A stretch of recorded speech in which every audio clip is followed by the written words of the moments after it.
মাহমুদ আমাদের জুনিয়র, আমার ছোট ভাই, এখন মন্ত্রী মহোদয়, আমরা একসাথে গ্রামে পৌঁছাইতে চাই। আপনাদের যে ন্যায্য দাবি, এই ন্যায্য দাবি বাস্তবায়নে আমরা অবশ্যই কাজ করব। এই ৯টা ৫টার অ্যাডমিনিস্ট্রেটিভ অফিসার দিয়ে এই জনপ্রতিনিধির অভাব কোনোদিনও পূরণ করা সম্ভব না। আমরা আমাদের অবস্থান স্পষ্ট। এই ফেসিবাদের এই ভয়ে অনেকে আপনাদের জেলে যেতে হয়েছে, তো ওই মানুষগুলোকে আমরা সম্মান জানাতে চাই। আপনাদের যে ন্যায্য দাবি, এই ন্যায্য দাবি বাস্তবায়নে আমরা অবশ্যই কাজ করব। এবার পরবর্তী বাংলাদেশ বিনির্মাণের ক্ষেত্রে আমরা ছোট মানুষ, আমাদের অভিজ্ঞতা কম, আমরা দেখছি, আমরা ঠেকছি, আমরা ভুল করছি এবং আমরা শিখছি। আপনারা যারা আছেন, আপনারা অনেক বছর ধরে মানুষকে চিনেন, আপনারা মানুষের কাছে যান, তাদের হাড়িতে কি রান্না হয় সেই খোঁজ আপনাদের কাছে আছে।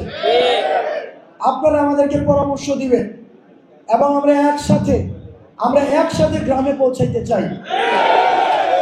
আমরা শহরে বসে এসি রুমে এই প্রেস কনফারেন্স করে যতই বক্তব্য বিবৃতি দেই, এগুলো হচ্ছে গ্রামের মানুষ পর্যন্ত পৌঁছায় না।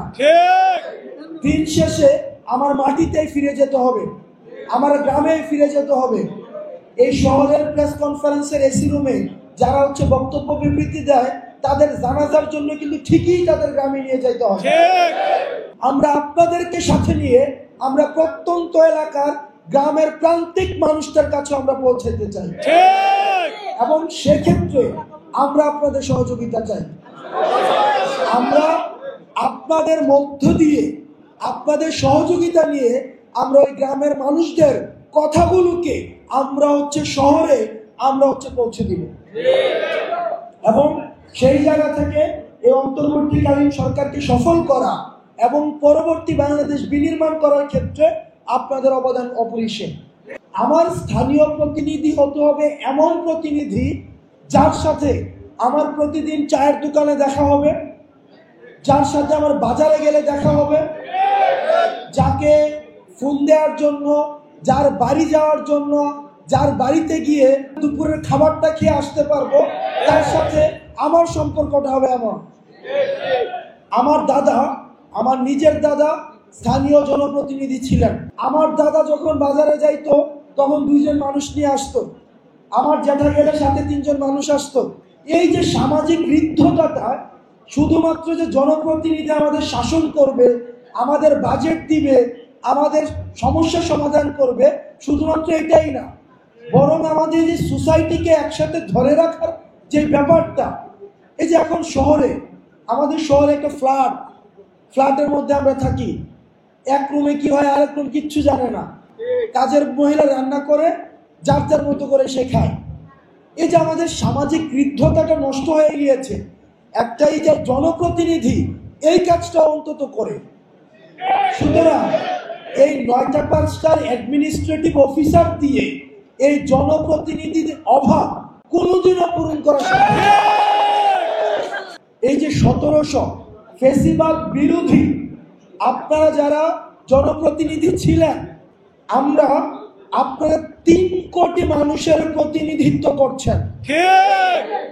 যেই ৩ কোটি মানুষ ফেসিবাদের বিপক্ষে গিয়ে আপনাদের পক্ষে অবস্থান নিয়েছিল, আজকে যদি আপনাদেরকে সরিয়ে দেওয়া হয় তাহলে তাদের সেদিনের অবস্থানটাকে ভুল প্রমাণ করা হয়।